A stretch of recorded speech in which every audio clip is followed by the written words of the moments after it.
I'm Tracina Gray with a CTV News Update. Businesses, retail stores, and restaurants can operate without capacity limits in Maryland starting tonight. That's under the governor's recent COVID directive, but not everyone is going along. The city of Baltimore today said it would keep existing COVID restrictions in place. Locally, Montgomery and Prince George's are beginning to ease capacity limits, but not to the extent recommended by Governor Larry Hogan. County Council member Jolene Ivey says Hogan's directive is premature. She says the state should have waited until vaccination rates improved.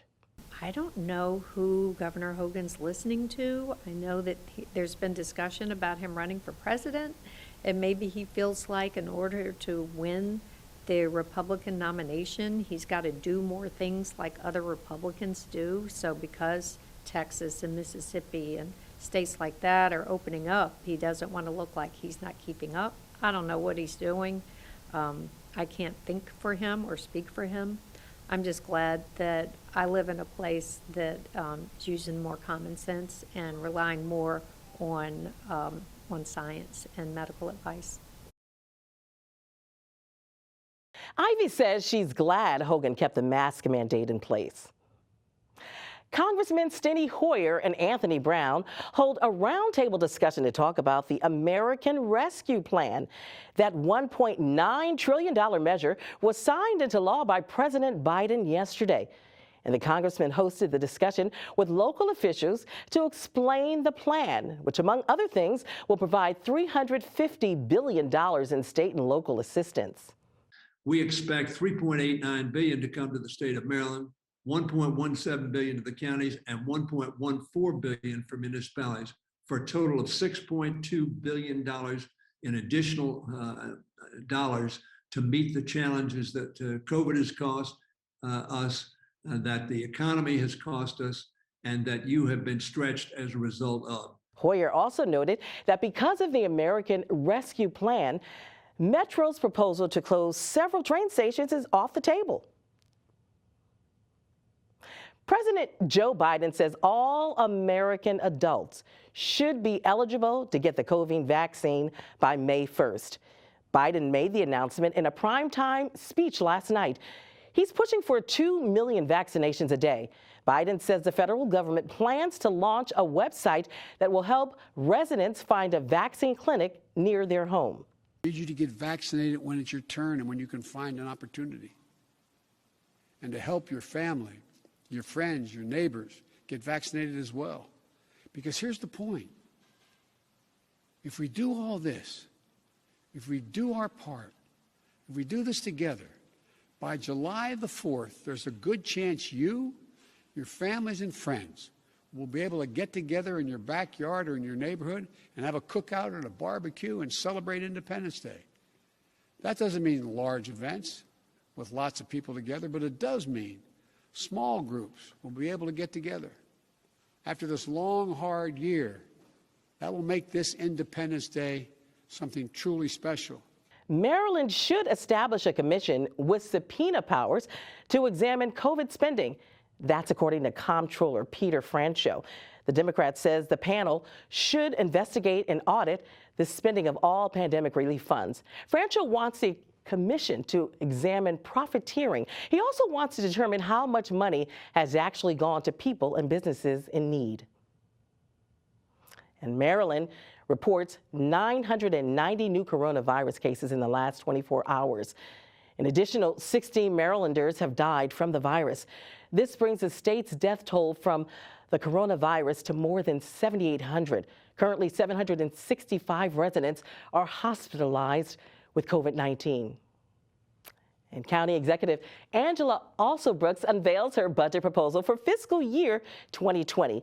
And it includes more money for schools and new positions in the police department.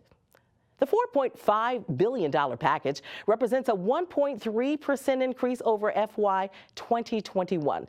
Public schools will get $2.34 billion. $15 million will go towards the public-private partnership to build 6 new schools. Police will get $335 million. Some of that money will allow the department to hire a director of race and equity and 2 psychologists. The budget also includes $30 million to make additions to the health department in responses to the pandemic situations. Over the past year, we've faced a great number of challenges, and we've had to recalibrate our budget to meet the needs of residents while taking steps to ensure Prince George's County will remain fiscally solid going forward. Our proposed FY 2022 budget reflects discipline and optimism, and we use those words because we have made those tough choices, but we know that a bright tomorrow is on its way. The County Council will hold public hearings on the budget and vote on it by June 1st. And a sweeping police reform bill passes the Maryland House of Delegates. Republicans unsuccessfully tried to place 17 different amendments on the bill during an extended session Wednesday night. The debate continued yesterday, but ultimately the Police Accountability Act passed 96-40. The House version addresses use of force, and it overhauls the internal disciplinary process. So the new process, if someone makes a complaint against an officer, it will go before what's called a Public Accountability Board that is chosen by the elected officials of that community. And then that Public Accountability Board will refer it to an internal private charging committee that's made up of 5 civilians. It can be a retired police officer. It can be a retired judge. It can be a public defender on there. And they will help to develop a discipline matrix that will help to discipline officers. So there's no other current officers are on here. If the officer does not like what the charging committee comes up with, he can reject their discipline, and then it goes to a fully public trial board. Right? That's his choice. And that's the way we're trying to make it a lot more transparent and making sure it's not police officers disciplining police officers. A compromise may be in the works because the Senate has its own version of the legislation. The two must be reconciled before the measure can head to the governor's desk. You're watching CTV News. I'm Tracina Gray. Coming up, honoring a local teacher for her great work with students. Back in a moment. It's so sad. It's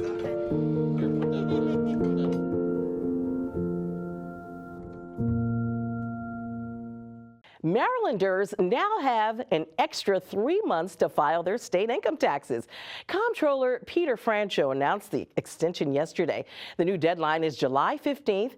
No interest or penalties will be assessed as long as returns are filed and taxes owed are paid by the new deadline. The extension is due to recent and pending legislation that impacts 2020 filings and provides relief to taxpayers harmed by the pandemic.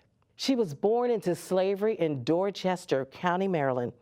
Araminta Ross eventually changed her name to Harriet Tubman after she escaped. The abolitionist and political activist rescued about 70 enslaved people. For years, many have been trying to bring notoriety to the historic figure. Now a renewed effort is being made to place a statue of Tubman in the U.S. Capitol.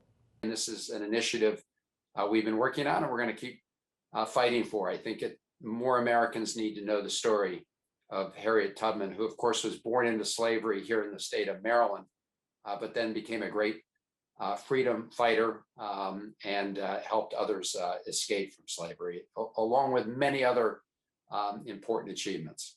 There is currently a museum dedicated to Tubman in Dorchester County. The Biden administration is also renewing an effort to place Tubman on the $20 bill, an endeavor that the Trump administration halted. A special project is underway at a historic church that used to be a hub for the Queen Anne Black community. Archaeology geophysicist Tim Horsley is identifying unmarked graves at the Mount Nebo AME Church Cemetery, which dates back to 1877. There are more than 40 visible headstones, but a local group believes there are more graves. Pastor Jonathan Weaver says he hopes Horsley's research will help other people learn about this area.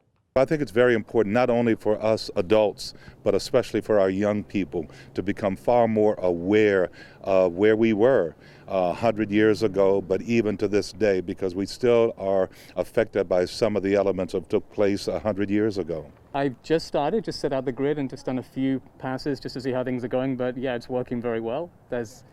I actually wanted to go a little further west than we'd intended to because I saw these depressions in the ground that looked suspicious, and they're burials, I'm quite certain. Horsley's research will take about 2 days. It was a joyous celebration for a local special education teacher this morning.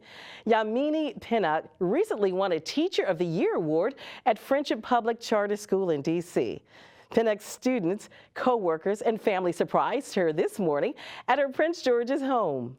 I literally teach because I love my kids. I love the joy that I get from their faces. I love the joy of just teaching them new things.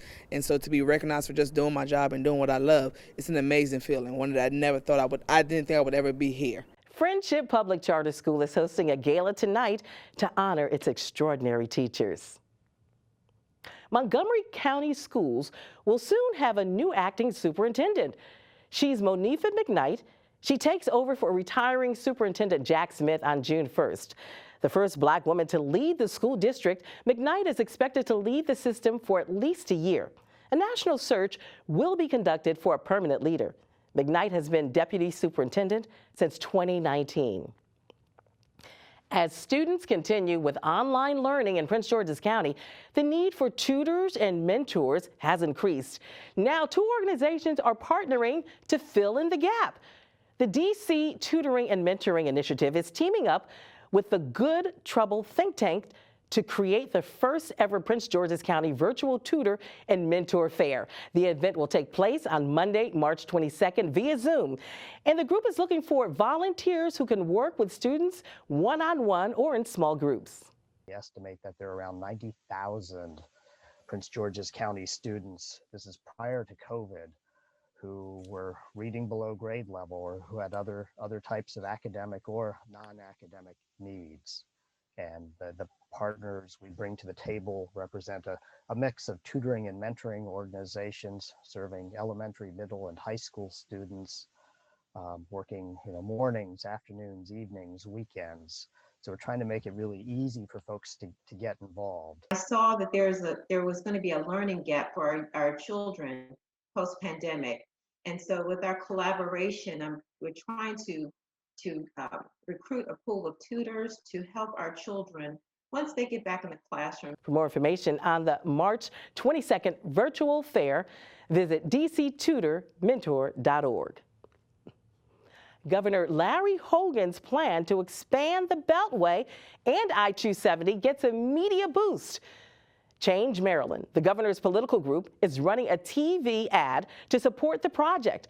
According to Maryland Matters, it's part of a 6-figure TV and digital advertising campaign. The expansion project has been widely criticized by local lawmakers and planners. Hey, let's get a quick check on our weekend weather forecast. Tonight, partly cloudy with a low around 38 degrees. Saturday, sunny with a high near 54 and a low around 37. Sunday, expect more sunshine with a daytime temp around 60 and an evening low around 32. Monday, mostly sunny and cooler with a high near 48 and a low around 35. And now for the community calendar. Calling all young artists, the Prince George's County Department of Parks and Recreation presents Art Spark. The summit includes a series of master arts classes, professional portfolio reviews, live performances, and more. Don't miss out. Classes are Saturday, March 20th and Sunday, March 21st. Limited space is available to students ages 13 to 18. Advanced registration is required. For more information, visit pgparks.org. And that's your CTV News Update. I'm Tracina Gray. Good night and have a great weekend.